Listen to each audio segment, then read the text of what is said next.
ማንቸስተር ዩናይትዶች በተከታታይ ካስመዘገቧቸው የአቻ መውጣትና የሽንፈት ውጤቶች በኋላ በዚህ ጨዋታ ላይ ወደ አሸናፊነት ተመልሰዋል። ማንቸስተር ዩናይትዶች በእንግሊዝ ፕሪሚየር ሊግ በየዓመቱ እጅግ በጣም ከሚቸገሩባቸው ተጋጣሚዎች መካከል አንዱ ክሪስታል ፓላስ ነበር። በዚህም ጨዋታ ላይ ክሪስታል ፓላሶች በማቴታ ጎል አማካኝነት 1-0 መምራት ቢችሉም ነገር ግን ዩናይትዶች ከኋላ ተነስተው 2 ጎሎችን በማስቆጠር በዚህ ጨዋታ ላይ አስፈላጊውን 3 ነጥብ ይዘው ከዚህ ጨዋታ መውጣት ችለዋል። ጨዋታው ለማንቸስተር ዩናይትዶች እንዴት ነበር? ከዚህም በተጨማሪ የጨዋታው ፉክክር እንዴት ባለ መንገድ ይታያል የሚለውን እስከ ቪዲዮ መጨረሻ ድረስ ከኛ ጋር አብራችሁ ቆያችሁ ለእናንተ የምንነግራችሁናል። ሰላም ጤና ይስጥልን። የተከበራችሁና የተወደዳችሁ ውድ ቻናላችን ተከታታዮች እንዴት ናችሁልን? እግዚአብሔር ይመስገን እኔ በጣም ደህና ነኝ። የምትገኙት አራዳ ሜዳ ኦፊሻል የዩቲዩብ ገጻችን ላይ ነው። ለቻናሉ አዲስ ከሆናችሁ የዩቲዩብ ገጹን ሰብስክራይብ በማድረግና የደወል ምልክቷን በመጫን የቻናላችን ቤተሰቦች እንድትሆኑ የአክብሮት ግብዣችን ነው። ቪዲዮውን ስትጀምሩ ደግሞ ዩቲዩብ ፕሮግራሙን ለብዙዎች እንዲያደርሰው ላይክ እያደረጋችሁ መጀመራችሁን አስታውሱ። የአራዳ ሜዳ ኮሜንታተር ተስፋ ወርቅ ሉል ሰገድ አብሬያችሁ ቆይታ አደርጋለሁ። ፈጣሪ ፈቅዶ በዚህኛው ፕሮግራማችን ላይ ከእናንተ ጋር ተገናኝተናል። የክሪስታል ፓላስና የማንቸስተር ዩናይትድን ጨዋታ የምንመለከተው ይሆናል። እንግዲህ በዕለተ እሁድ በፕሪሚየር ሊጉ ከተደረጉ ጨዋታዎች መካከል ቀዳሚው ቀን 9 ሰዓት ላይ የተደረገው የክሪስታል ፓላስና የማንቸስተር ዩናይትድ ጨዋታ ነበር። ጨዋታው ላይ እንደተመለከትነው በተለይም በመጀመሪያው አጋማሽ የክሪስታል ፓላሶችን ጥሩ የሆነ እንቅስቃሴ ያየንበት ነበር። ግን ውጤቱ ደግሞ ለማንቸስተር ዩናይትድ እጅግ በጣም አስፈላጊ ነበር። ምክንያቱም ዩናይትድ ምንም እንኳን ያለፉትን ጨዋታዎች ላይ ጥሩ የሚባል ውጤትን ወደ ማስመዝገብ የመጣባቸውን ጨዋታዎች ብንመለከትም ነገር ግን ደግሞ ተደጋጋሚ ነጥብ መጣሎች፣ የአቻ መውጣት ውጤቶችና አለፍ ሲልም ደግሞ ባለፈው በኤቨርተን የተሸነፈበት ጨዋታ ክለቡ ምናልባትም አሁን እየሄደ ያለበት ውጤት እንዴት ያለ ነው የሚል ጥያቄ እንዲያስነሳ ያደረገና ከዚህም በተጨማሪ ደግሞ ሩበን አሞሪም ያ በተከታታይ 3 ጨዋታዎች ላይ ክለቡን እንዲያሸንፍ ያደረገበት አጨዋወት በእነዚህ ጨዋታዎች ላይ ወዴት ገባ የሚሉ ጥያቄዎችን ያስነሳ ነበር። እንግዲህ ሰንደርላንድን እንዲሁ ደግሞ ሊቨርፑልን በኋላ ብራይተንን ካሸነፉ በኋላ በተከታታይ ከኖቲንጋም ፎረስትና ከቶተናም ጋር አቻ ተለያዩ። ከዛ በመቀጠል ሰኞ ዕለት ከኤቨርተን ጋር በተደረገው ጨዋታ ለረጅም ደቂቃዎች በ11 ተጫዋቾች ተጫውተው ኤቨርተን እንግዲህ በዛ ጨዋታ ላይ እንደተመለከታችሁት ኢድሪሳ ጋና ጉዬ በቀይ ካርድ ከሜዳ የወጣበት ጨዋታ ነበር። ያንን ኒውሜሪካል አድቫንቴጅ ሳይጠቀምበት በዛ ጨዋታ ላይ ተሸንፎ ወጥቷል። አሁንስ በዚህ ጨዋታ ላይ ምን አይነት ውጤት ሊመዘገብ ይችላል የሚለው ነበር አጥያቂው ጥያቄ የነበረው። ጨዋታው በጉጉት እንዲጠበቅ ያደረገው ሌላኛው ምክንያት ደግሞ ሁለቱም ቡድኖች በአሰልጣኞቻቸው ሩበን አሞሪም እና ኦሊቨር ግላስነር አማካኝነት ተመሳሳይ አይነት አቀራረብ ይዘው የጨዋታ ስልት የሚጠቀሙ ቡድኖች መሆናቸው ነው። ኦሊቨር ግላስነር እንደምታውቁት በባክ ስሪ የሚጫወቱ አሰልጣኝ ናቸው። በ3 ተከላካይ የሚጫወቱ አሰልጣኝ ናቸው። በ3-4-2-1 አሰላለፍ ነው ዛሬም ወደ ሜዳ የገቡት። ዲን ኤንደርሰን የቡድኑ ግብ ጠባቂ ነበር። ክሪስ ሪቻርድስ፣ ላክሩዋ፣ ማርክ ጌሂ የተከላካይ መስመር ተጫዋቾች ናቸው። ሁለቱ የፉልባክ ተጫዋቾች ደግሞ ዳንኤል ሙኞዥ እና ቴሪክ ሚሼል ናቸው። ፓላሶች ኳስ ሲይዙ በ3-4-2-1 ቅርጽ ይጫወታሉ። በሚከላከሉበት ጊዜ ደግሞ ሁለቱ የመስመር ፉልባኮች ዳንኤል ሙኞዥ እና ቴሪክ ሚቼል ዊንግ ባኮቹ ማለት ነው ወራላ ተመልሰው በባክ 5 ሲጫወቱ እናያቸዋለን። ኢስማኤል ያሳር እና የረሚ ፒኖ ከፊት ለፊታቸው ደግሞ ዦን ፊሊፕ ማቴታ ተሰልፈዋል። በአንጻሩ በዩናይትድን በኩል ተመሳሳይ አይነት አቀራረብ ነው ይዞ ወደ ሜዳ የገቡት። ሴኒ ላመንስ የቡድኑ ግብ ጠባቂ ነበር። ሉክ ሾው፣ ማቲያስ ዴሊት፣ ሌኒ ዮሮ የተከላካይ መስመር ተጫዋቾች ናቸው። አማድ ዲያሎ እና ዲዮጎ ዳሎት ልክ የዳንኤል ሙኞዥ እና የቴሪክ ሚሼልን ሚና የሚወጡ ተጫዋቾች ናቸው። ማሰን ማውንትና ብሪያን ሙቤሞ ከፊት ለፊታቸው ጆሹዋ ዜርክዚን አሰልፈው ወደ ሜዳ ገብተዋል። ያው ማቴዎስ ኩኛ እንግዲህ በጉዳት ምክንያት በዚህ ጨዋታ ላይ ያልተሰለፈ ተጫዋች ነው። በዚህ ጨዋታ ላይ እንደተመለከትነው ፓላሶች በተለይ ጥሩ እንቅስቃሴ ለማሳየት ሙከራ አድርገው ነበር። በተለይም ደግሞ የግብ ሙከራዎችን ለማድረግ ጥረት ከማድረግ አንጻር እንደሞ በተደጋጋሚ ጊዜ ወደ ዩናይትድ የግብ ክልል ለመድረስ ሲደረግ ከነበረው ጥረት አንጻር በጣም የተሻለ እንቅስቃሴ ያሳዩበት ነበር። በጣም ግልጽ የሚባሉ የግብ ማግባት እድሎችንም አግኝተው ነበር። ነገር ግን እነዛን እድሎች ሳይጠቀሙባቸው ነበር የቀሩት።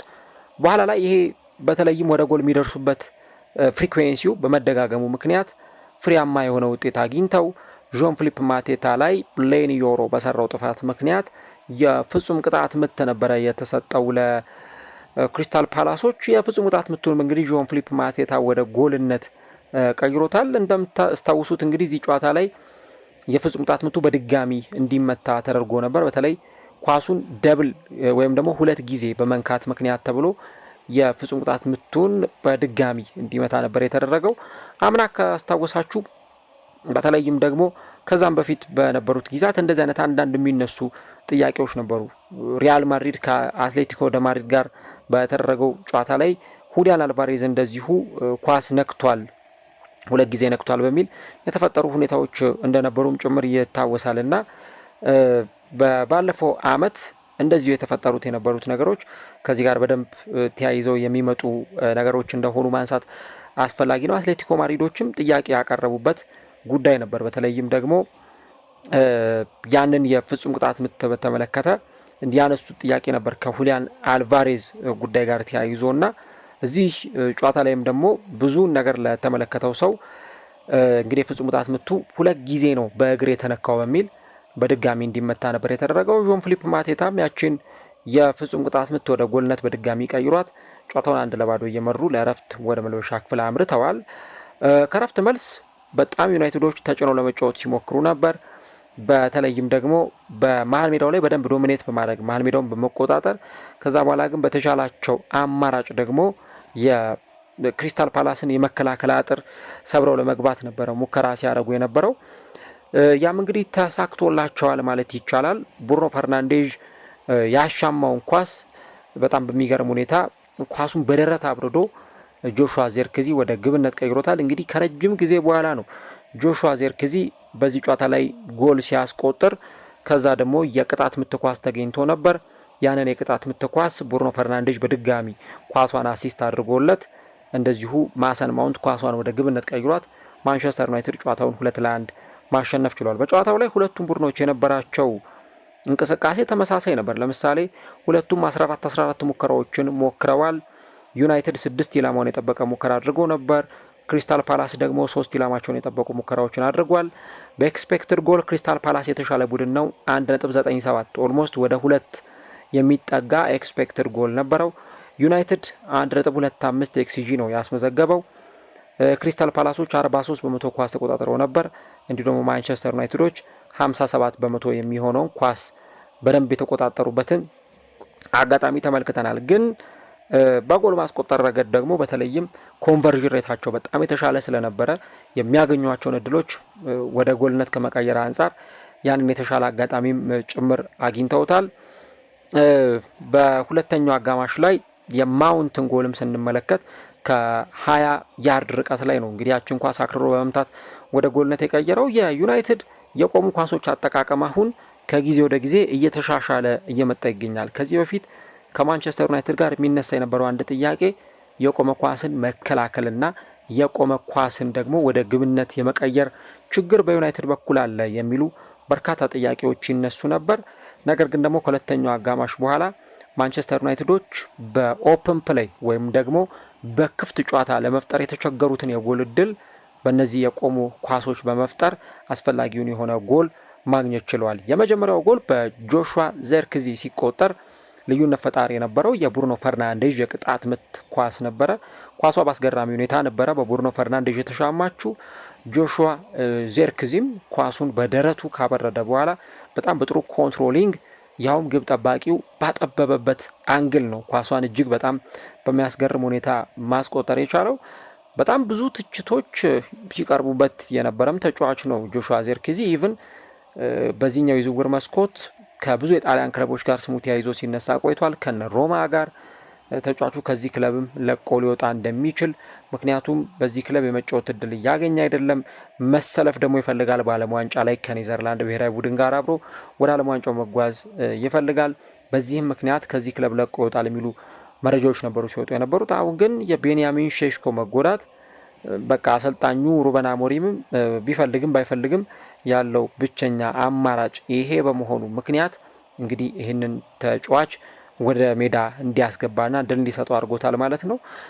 ከዚህ በፊትም ደጋግሜ እንዳነሳሁት ለአጥቂ መስመር ተጫዋቾች ጎል ማስቆጠር ማለት በቃ ልክ እንደ ኦክሲጅናቸው ነው። ጎል ማስቆጠር ማለት የሚተነፍሱት አየር ማለት ነው። ስለዚህ ተጫዋቾች አሁንም ጎል እስካስቆጠሩ ድረስ ስነ ልቦናቸው በደንብ ይነሳሳል፣ ስነ ልቦናቸው በደንብ ነው የሚነቃቃው። ያንን ደግሞ በደንብ አድርገውታል ማለት ይቻላል። ጆሹዋ ዚርክዚ እንግዲህ የመጀመሪያውን ጎል በዚህ ሁኔታ ነበር ማስቆጠር የቻለው። ይሄ ኳስ የተገኘው ከቆመ ኳስ ነው ብያቸዋለሁ። እንግዲህ በ25 ጨዋታዎች ውስጥ በፕሪሚየር ሊግ ማለት ነው በ25 የፕሪሚየር ሊግ ጨዋታዎች ውስጥ ለመጀመሪያ ጊዜ የተገኘ ጎል ነው ማለት ነው። እንግዲህ በጆሹዋ ዚርክዚ በኩል የተገኘውና ለተጫዋቹ በጣም ትልቅ የሚባል ሞመንት በጣም ትልቅ የሚባል አጋጣሚ ነበር ያገኘው። ከዛ በኋላ ደግሞ ከ9 ደቂቃዎች በኋላ ብሩኖ ፈርናንዴዝ ራሱ የቅጣት ምቱን ይመታዋል ብለው ሲጠብቁ ነበር። ነገር ግን እሱ ኳሱን ከመምታት ይልቅ ለማውንትን ያቀበለው። ማውንትም ደግሞ ቅድም እንደነገርኳችሁ ከ20 ያርድ ርቀት ላይ ያንን ኳስ ወደ ግብነት በመቀየር ለማንቸስተር ዩናይትድ የሚያስፈልገውን ወሳኝ የሆነ 3 ነጥብ እንዲያገኙ አስችሏቸዋል ማለት ነው። እና ብሩኖ በጣም የሚታወቅ ነው እንግዲህ በማንቸስተር ዩናይትድ ምንም እንኳን የሚተች ተጫዋችም ቢሆን ብዙ ጊዜ ከተለያዩ ነገሮች ጋር ብዙ ስሞች የሚሰጡትም ተጫዋች ቢሆን ነገር ግን በቃ ያለው ሚና እጅግ በጣም የተለየ ነው። ጎል ለማስቆጠር ዩናይትድ ከፈለገ የዚህን ተጫዋች ሚና በደንብ መጠቀም አለበት። ተጫዋቹ በዚህ ቡድን ውስጥ የተሻለ ነገር እንዲሰጥ ተጫዋቹ መጠበቅ አለባቸውና ያንን ነው እንግዲህ ማድረግ የቻለው። ብሩኖ የፖል ስኮልስንም ሪካርድ ሰብሯል። በማንቸስተር ዩናይትድ ብቻም ሳይሆን በፕሪሚየር ሊጉ ታሪክ ምርጥ ከሚባሉ የአማካይ መስመር ተጫዋቾች መካከል አንዱ ፖል ስኮልስ በማንቸስተር ዩናይትድ 55 አሲስቶችን በማድረግ እንግዲህ 4ኛ ደረጃ ላይ የተቀመጠ ተጫዋች ነበር። ዛሬ ብሩኖ ፈርናንዴዝ 55ኛውና 56ኛውን አሲስት በማስመዝገብ በማንቸስተር ዩናይትድ የምንጊዜም ከፍተኛ አሲስት አድራጊዎች ወይም ለግብ የሆኑ ኳሶችን አመቻችተው ያቀበሉ ተጫዋቾችን ዝርዝር ወደ ላይ በደንብ ከፍ ብሎ መቀላቀል ችሏል። አሁን 4ኛ ደረጃ ላይ ተቀምጧል። ዴቪድ ቤካም በ80 አሲስቶች 3ኛ ደረጃ ላይ ተቀምጧል። ዋይኒ ሩኒ በ93 2ኛ ደረጃ ላይ ተቀምጧል። እንዲሁ ደግሞ ሪያን ጊግስ በ162 አሲስቶች 1ኛ ደረጃ ላይ ተቀምጧል። እና እንግዲህ የእነዚህን ተጫዋቾች ጎራ ለመቀላቀል የበለጠ ደረጃውን ከፍ ያደረገበትም ጭምር ነው እና ለብሩኖ ፈርናንዴዝ እጅግ በጣም አስፈላጊ ምሽት ነበር። በተለይም እንዲህ አይነቱን ሪከርድ እንዲያሻሽል ጥሩ ነበር ማለት ይቻላል።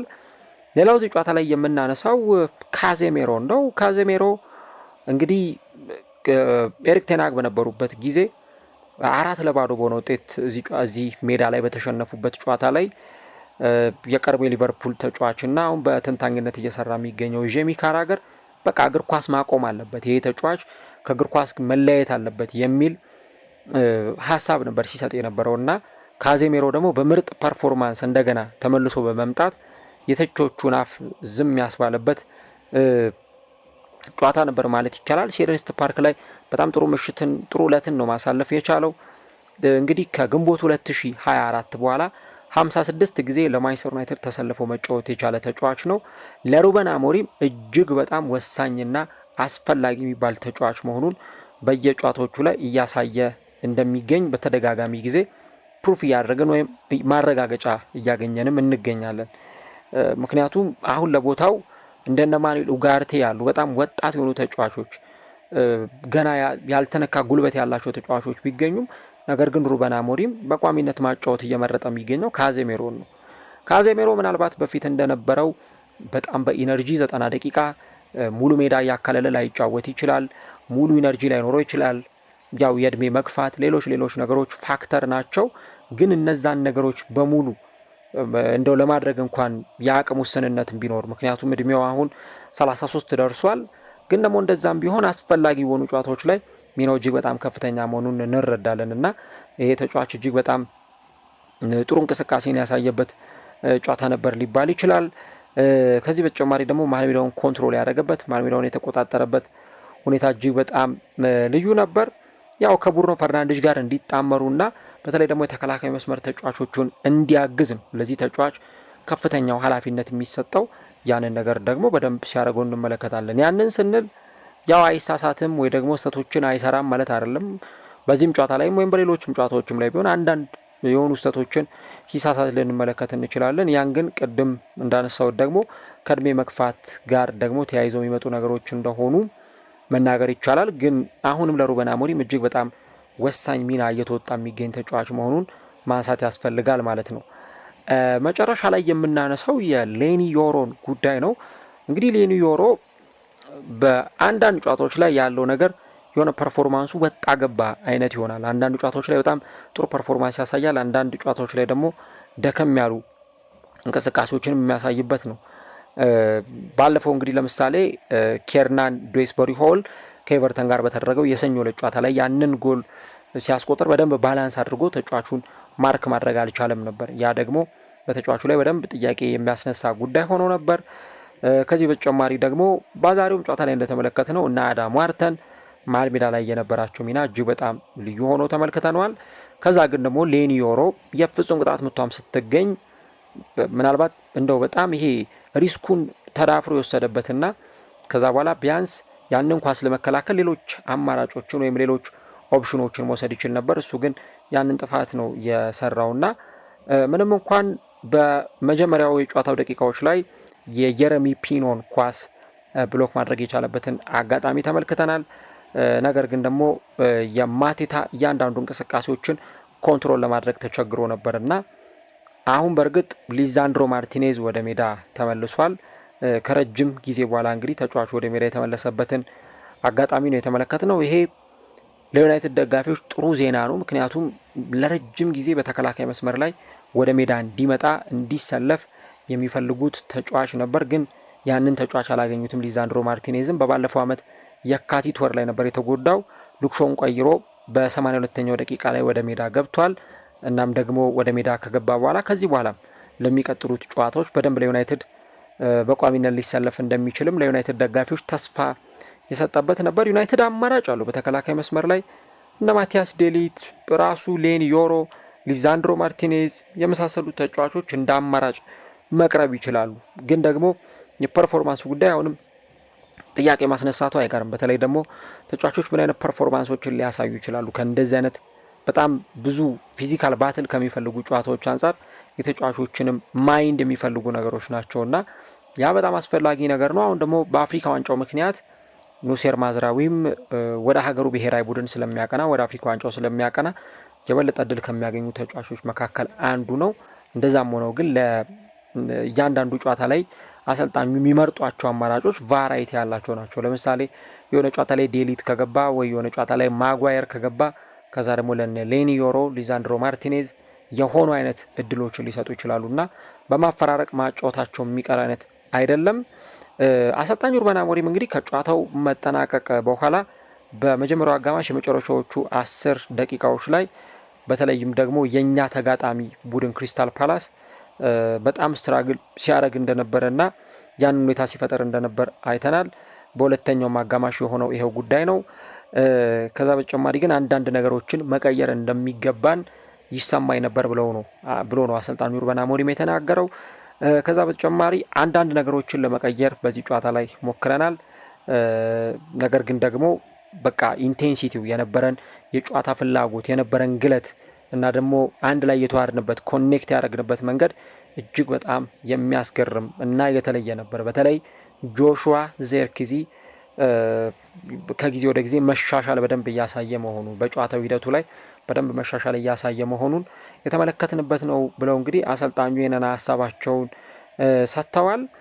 እንግዲህ ለማንቸስተር ዩናይትድ አሁን በደረጃ ሰንጠረዡ ላይ ቢያንስ ወደ ላይ ከፍ ማለት የቻለበትን ነው። ምናልባት በዚህ ጨዋታ ላይ 3 ነጥብ ይዞ ባይወጣ ኖሮ ሌላ ከፍተኛ ትችት በቡድኑ ውጤት ላይ ይነሳ ነበር። ባለፈው በኤቨርተን ተሸነፈ እንጂ ያንን ጨዋታ ቢያሸንፍ ቀጥታ ወደ 4ኛ ደረጃ መምጣት የሚችልበት እድል ነበር፣ ግን ያንን እድል አልተጠቀመበትም። አሁንም ማንቸስተር ዩናይትድ በጣም ጥሩ እድል አለው። በደረጃ ሰንጠረዡ በ21 ነጥብና በአንድ ንጹህ ጎል 7ኛ ደረጃ ላይ ተቀምጧል። ከሊቨርፑልም በላይ ነው የተቀመጠው፣ ከቶተንሃምም በላይ መቀመጥ ችሏል። እንግዲህ 4ኛ ደረጃ ላይ ከሚገኘው አስቶን ቪላ ጋር ያላቸው የነጥብ ልዩነት 3 ብቻ ነው። ስለዚህ ይሄ የአንድ ጨዋታ ጉዳይ ነው። አንድ ጨዋታ ማሸነፍ በተለይ እነዚህ ከክሪስታል ፓላስ ጀምሮ ከ9ኛ ደረጃ ከሚገኙ ጀምሮ እስከ አስቶን ቪላ ድረስ ያሉትን ብናይ አንድ ጨዋታ ቢያሸንፉ ወደ ላይ ከፍ ማለት የሚችሉ ናቸው። አንድ ጨዋታ ቢሸነፉ ደግሞ ወደ ታች የሚንሸራተቱ ናቸው። ስለዚህ እያንዳንዱ ጨዋታ ላይ በደንብ ኮንሰንትሬት አድርጎ መጫወት፣ በእያንዳንዱ ጨዋታ ላይ ያንን ትኩረት በሚፈልግ መንገድ የሚደረገውን ጨዋታ ባትሎችን ማሸነፍ እጅግ በጣም አስፈላጊ ይሆናል ማለት ነው። ማንቸስተር ዩናይትድ እንግዲህ ይህንን ተጠባቂ ጨዋታ በማሸነፍ ከተከታታይ 3 ጨዋታዎች 3 ነጥብ አለማግኘት ከተከታታይ 3 ጨዋታዎች አለማሸነፍ በኋላ ወደ አሸናፊነት ወደ ድል የተመለሱበት ጨዋታ ሆኗል ማለት ነው። እንግዲህ ዩናይትድ በቀጣይ ከባባድ ተጋጣሚዎች አይገጥምም። ወረቀት ላይ ስናየው ዌስትሃም እና ወልቭስን ነው የሚገጥመው። ወልቭስን የታወቀ ነው፣ ምንም እንኳን ፕሪሚየር ሊግ ነው አይታወቅም የሚፈጠረው ካላለም በስተቀር። ዌስትሃም ምናልባት ትንሽ ሊከብደው ይችላል፣ በተለይ ዛሬ ከሊቨርፑል አጫወት ጋር ካየነው አንጻር። ከዛ በኋላ ነው እንግዲህ ከነ ቦርንመዝ፣ አስቶን ቪላ፣ ኒውካስል ጋር ሲጫወት የምናየው። እንግዲህ ምን አይነት ፐርፎርማንስ ደግሞ እነዚህ ጨዋታዎች ላይ ያሳያሉ የሚለውን አብረን እንመለከታለን።